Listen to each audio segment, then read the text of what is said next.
Meu colega de trabalho tá me irritando.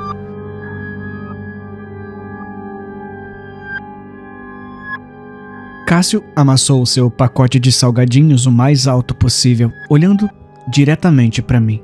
Apertei os lábios, mantendo o olhar fixo na frente. Não o provoque, é isso que ele quer. Um sorriso largo e idiota surgiu em seu rosto, enquanto ele jogava um punhado de salgadinhos na boca e mastigava. Eu me encolhia cada vez que seus dentes tortos faziam contato. No segundo em que ouvi o zumbido do seu fidget spinner, eu perdi o controle. Olha, escuta aqui, ô seu merdinha, eu tô cansado de você. Eu fervi, agarrando-o pelo colarinho da camisa. Os olhos de Cássio se arregalaram e ele largou o fidget spinner. Você vai se arrepender do dia em que... De repente, senti um toque no meu ombro.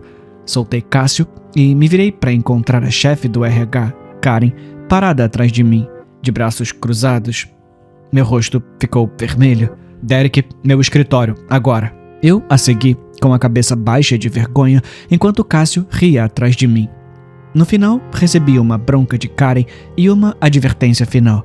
Se acontecesse de novo, eu seria colocado em licença sem remuneração por tempo indeterminado. É uma pena mesmo, disse Laura do cubículo atrás de mim, enquanto Cássio almoçava. Alguém deveria dar uma lição naquele babaca. Eu disse, com uma ideia se formando. Alguém deveria. Esperei até a semana seguinte para agir. Cássio, é claro, continuava sendo um verdadeiro incômodo, então, naturalmente, assumi a responsabilidade de lhe ensinar uma coisa ou duas sobre etiqueta no escritório. Eu só planejava dar uma surra nele, com a ajuda de um rolo de fita adesiva e uma pá caso ele resistisse. Seguir o carro dele foi fácil, mais ou menos. Tive que ir na cola dele para acompanhar o seu Prius, mas o Cássio estava completamente alheio a todos na estrada, inclusive a mim, quando passei pela casa dele. Foi moleza. O cara estava basicamente pedindo. Voltei naquela noite com minha confiável fita adesiva e pá. Estacionei algumas residências abaixo, onde uma casa estava sendo construída. O Cássio morava sozinho em um bairro seguro. Certamente, ele se esqueceria de trancar as portas. Dei uma volta furtiva pela casa e tentei a maçaneta da entrada dos fundos. Bingo. Eu estava dentro. Entrei sorrateiramente pela casa do Cássio. Uma luz fraca refletindo nas garrafas de cerveja vazias e nos shakes de proteína espalhados pelas bancadas. Fui direto para o quarto dele, com o coração batendo forte de alegre expectativa. Empurrei a porta e... Laura? Entrei na sala, revelando a garota sentada à mesa. Ela sorriu como se cumprimentasse um velho amigo. Em sua mão, a cabeça pálida e decapitada de Cássio pingava sangue no chão. Você não era a única pessoa que estava farta dele, disse Laura, enxugando o suor da testa. Agora, seja um cavalheiro e me dá uma mão. Temos uma limpeza para fazer.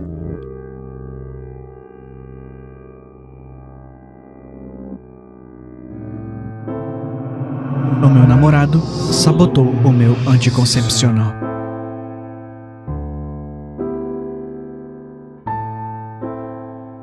Brian e eu namorávamos há quase um ano quando descobri que estava grávida. Foi inesperado. Não posso usar anticoncepcional por motivos médicos, mas sempre fomos muito cuidadosos com a proteção. Então, dizer que isso foi uma surpresa seria pouco. Eu amava Brian, não entenda mal. Mas mal tínhamos começado a discutir a ideia de morar juntos. Como eu deveria abordar o assunto da paternidade? Achei que ele surtaria, mas Brian estava realmente empolgado. Eu não compartilhava do entusiasmo dele, mas ele não fez nada além de me tranquilizar. Ele me apresentou a sua visão do nosso futuro. Em breve, sua startup iria decolar, e então ele teria dinheiro suficiente para nos mudar para uma casa maior. Poderíamos nos casar, criar o bebê juntos e viver uma vida feliz como família. Parecia legal. Quem não gostaria de uma casa, uma família e um marido que a ama? Então, era isso. Nós íamos ser pais. Foi o que eu pensei. Pelo menos até alguns dias depois, quando estava limpando o meu apartamento. Eu estava arrumando o meu quarto quando decidi jogar fora minha caixa enorme de camisinhas. Eu já estava grávida, então qual era o sentido de usá-las? Joguei a caixa no lixo do outro lado do quarto como uma idiota e todas as camisinhas caíram. Tive que pegá-las uma por uma para jogá-las fora. E foi aí que notei os furos. No começo pensei que pudesse ser um problema de fabricação, mas todas que eu pegava tinham um furo exatamente no mesmo lugar. Foi assim que eu soube que tinha sido feito de propósito. Brian tinha sabotado o meu anticoncepcional. Brian queria que eu engravidasse. Tentei dar a ele o benefício da dúvida. O sonho dele de morarmos juntos e sermos uma família parecia tão fofo.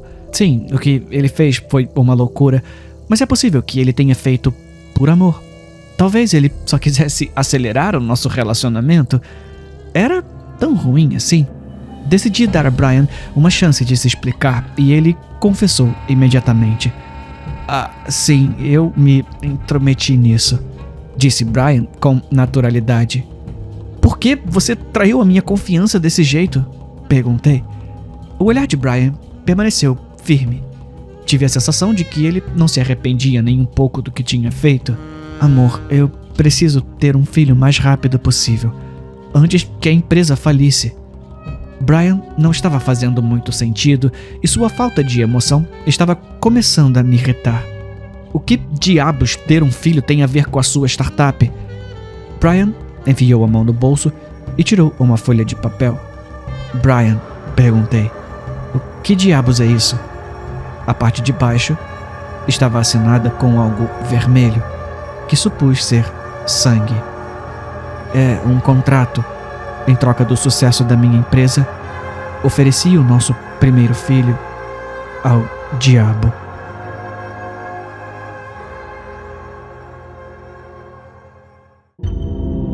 Voo número 7.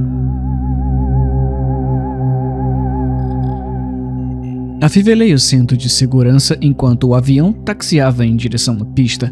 As luzes do teto piscaram e depois diminuíram. A mulher ao meu lado me ofereceu um sorriso gentil. Primeira vez voando? Eu neguei com a cabeça. Acabei de ir para casa, visitar meus pais. Que fofo, disse ela com uma voz suave e segura. Ela estendeu o braço e acariciou a minha mão. Tenho certeza de que eles ficaram felizes por você ter vindo. Eu pisquei. Seu toque permaneceu. Ofereci um sorriso discreto e me virei para a janela. O avião decolou. Um ritmo familiar se instalou na cabine.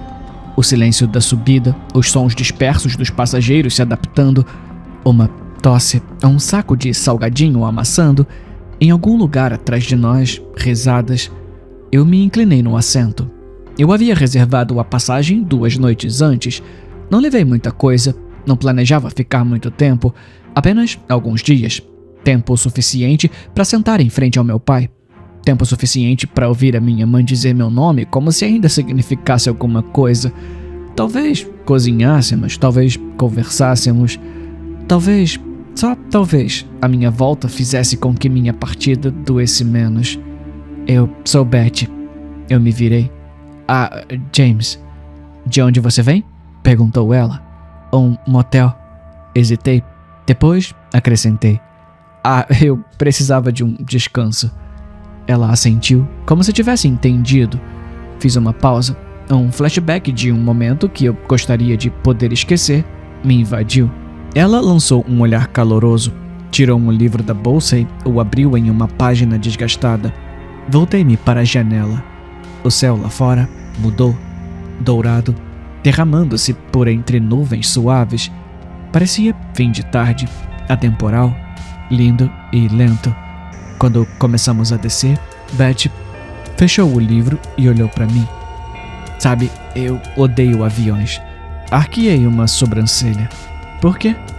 Quando você viaja tanto quanto eu, começa a desprezá-los. Ela deu uma pequena mordida em uma rosquinha embrulhada em papel alumínio. Ei, você nunca perguntou quem eu estava visitando? Eu sorri. Então, quem você está visitando? A minha avó. Ela disse. Ela me criou. Ela está em um asilo agora. A sua voz suavizou. Só quero que ela saiba que não está sozinha. Meu peito apertou. Eu assenti. Também espero por algo assim. Não conversamos muito depois disso. O avião começou a pousar.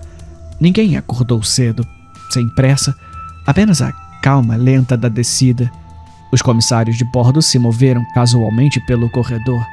As luzes da cabine piscaram uma vez e um sino suave soou acima. Então, a voz do piloto veio pelo alto-falante, suave e completa.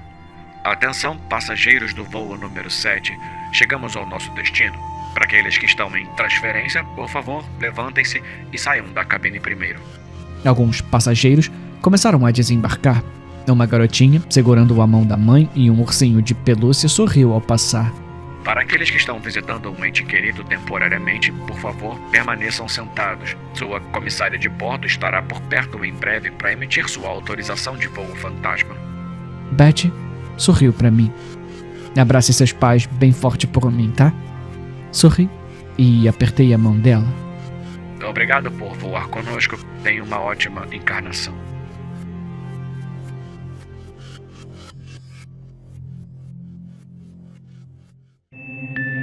Em seu nome.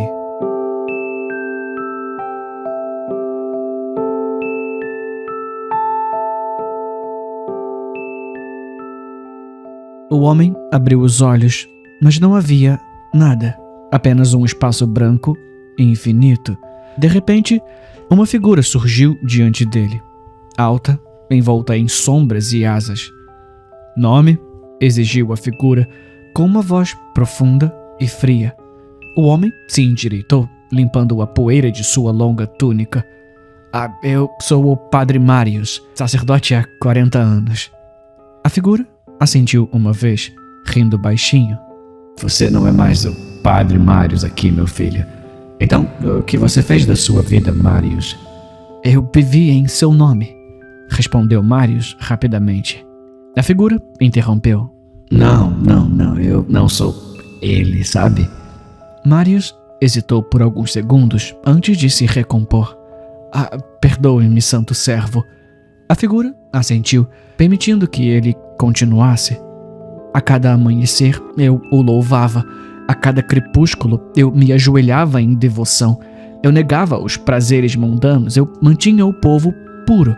Ele sorriu, tremendo de reverência. Eu os guiei para longe da tentação. Tudo isso em seu nome. A figura inclinou a cabeça. Minhas anotações aqui dizem que você realizou algumas execuções. Conte-me uma delas. Marius estremeceu. Essas eram necessárias. Havia uma garota. Ela fugiu do casamento que eu havia arranjado. Eu ordenei que ela fosse apedrejada. Foi misericórdia, de verdade. Houve silêncio.